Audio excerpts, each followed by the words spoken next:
আসছে ঈদে আপনার বাসার ডেজার্ট আইটেমগুলোর মধ্যে এটাই হতে পারে সেরা ডেজার্ট। আসসালামু আলাইকুম এভরিওয়ান, আজকে আপনাদের মাঝে তৈরি করে দেখাবো ব্রেড এবং অল্প কিছু উপকরণ দিয়ে অতুলনীয় স্বাদে দারুণ সুস্বাদু একটি ডেজার্ট আইটেম। এই নাস্তাটি মুখে দিলে অন্যরকম একটা অনুভূতি হবে, ক্রিমি টেক্সচার, হালকা মুচমুচে এবং হালকা সফট। চলুন তাহলে আর দেরি না করে পুরো রেসিপিটি দেখে নেওয়া যাক।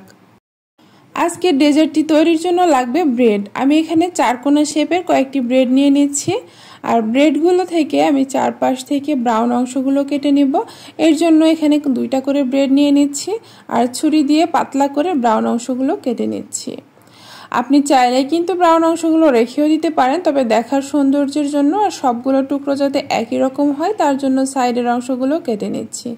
এই অংশগুলো এমনিতেও খেয়ে ফেলা যায়, আবার চাইলে ব্রেড ক্রাম্ব তৈরি করেও রাখতে পারেন। এখন ব্রেডের টুকরোগুলোকে আমি একটাকে 6 পিস করে কেটে নিব, একটু ছোট করে। আপনি চাইলে কিন্তু আরো ছোট করতে পারেন বা আপনার পছন্দ মতো শেপ দিয়ে কেটে নিতে পারেন। অনেক সময় দেখা যায় যে কাটিং এবং পরিবেশনের মাঝে খাবারের টেস্টটাও নির্ভর করে। একইভাবে সবগুলো ব্রেড টুকরো করে কেটে নিচ্ছি। আপনি চাইলে কিন্তু ব্রেডগুলোকে 3 কোণা শেপ দিয়েও কেটে নিতে পারেন, সেটাও কিন্তু দেখতে ভালো লাগে। ব্রেডগুলো কাটা হয়ে গেলে একটা পাত্রে উঠিয়ে নিচ্ছি, নিয়ে চুলায় চলে যাচ্ছি। একটা ফ্রাইং প্যান বসিয়ে দিয়ে দিচ্ছি 2 টেবিল চামচের মতো ঘি। ব্রেডগুলোকে ভেজে নেওয়ার জন্য আমি এখানে ঘি ব্যবহার করেছি, আপনি চাইলে বাটারও ব্যবহার করতে পারেন, আবার চাইলে অর্ধেক সয়াবিন তেল অর্ধেক ঘি দিয়েও ভেজে নিতে পারেন, আবার চাইলে শুধুমাত্র তেলেও ভাজতে পারেন।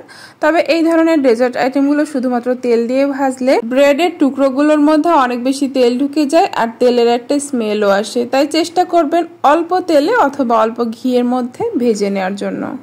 এখন পাউরুটির টুকরোগুলোকে একটা একটা করে প্যানের উপরে ছড়িয়ে দিচ্ছি, যাতে সবগুলো সমানভাবে ভাজা হয় আর দেখতেও একই রকম হয়।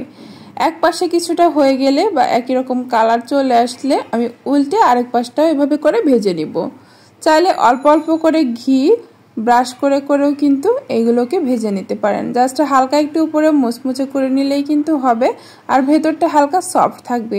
যেহেতু আমি ডুবো তেলে বা ডুবো ঘিয়ে ভাজছি না, তাই এখানে পুরোটাই কিন্তু ক্রিস্পি হবে না, উপরটা ক্রিস্পি হবে শুধু। এই ধরনের ডেজার্ট আইটেমগুলো তৈরির ক্ষেত্রে অনেকেই ব্রেডগুলোকে ডুবো তেলে ভেজে মুচমুচে করে নেন, সেই ক্ষেত্রে মুচমুচে হবে আর কালারটাও খুব সুন্দর আসে। তবে স্বাস্থ্যের কথা চিন্তা করে আমি এইভাবে করে ভেজে নিচ্ছি। ব্রেডগুলো কিন্তু উল্টে পাল্টে লাল লাল করে মুচমুচে করে ভেজে নেওয়া হয়ে গেছে। এখন এগুলোকে প্যান থেকে উঠিয়ে একটা সাইডে রেখে দিচ্ছি। আমি এগুলোকে 2 ব্যাচে ভেজে নিয়েছি। আপনি আপনার ডেজার্টের পরিমাণ বুঝে কম বেশি করে একটা একটা করে ছড়িয়ে প্যানের মধ্যে ভেজে নিতে পারেন। সবগুলো ভেজে নেওয়া হয়ে গেছে। এখন আমি এটাকে একটা সাইডে রেখে চলে যাচ্ছি চুলায়। একটি প্যানের মাঝে দিয়ে দিচ্ছি 250 ml লিকুইড গরুর দুধ আর 2 টেবিল চামচের মতো গুঁড়া দুধ। গুঁড়া দুধটা দিলে টেস্ট যেমন ভালো হয় আর দুধটা তাড়াতাড়ি ঘন হয়ে আসে, সময় কম লাগে। হালকা গরম হতেই গুঁড়া দুধটা অ্যাড করবেন, এতে করে খুব ভালোভাবে মিক্স হয়ে যাবে, কোনো লাম্পস থাকবে না।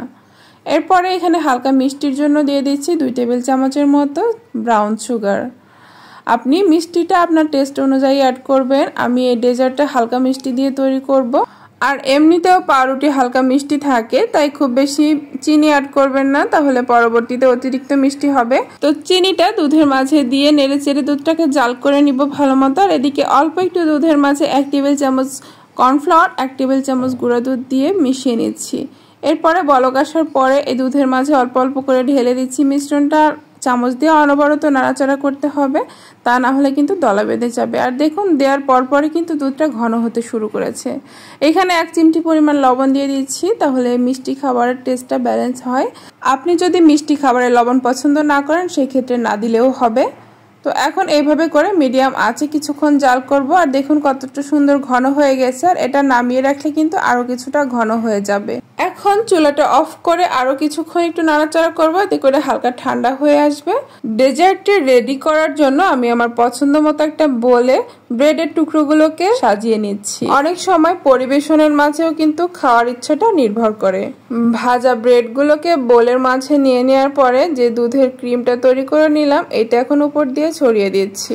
এতে করে কিন্তু হালকা ক্রিস্পি আর হালকা সফট হবে, আর ক্রিমি ক্রিমি একটা টেক্সচার, মুখে দিলে অন্যরকম একটা অনুভূতি আসে। বসে।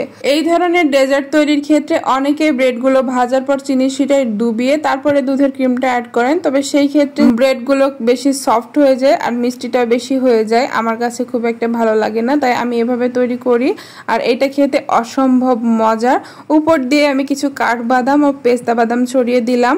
আর দেখুন কতটা লোভনীয় লাগছে, দেখেই কিন্তু খেতে ইচ্ছা করছে। এই পর্যায়ে ফ্রিজে রেখে হালকা ঠান্ডা করে পরিবেশন করতে পারেন। আবার চাইলে মেহমান আসার আগ মুহূর্তে এটা তৈরি করে নর্মাল ফ্রিজে কিছুক্ষণ রেখে দিতে পারেন। মেহমান আসলে সঙ্গে সঙ্গে সার্ভ করবেন। বাসায় অবশ্যই ট্রাই করে খেয়ে দেখবেন। রেসিপি কেমন লেগেছে সেটা আমাকে কমেন্টে জানাবেন। যদি ভালো লেগে থাকে একটি লাইক দিয়ে রেসিপিটি প্রিয়জনদের মাঝে শেয়ার করে রাখতে পারেন।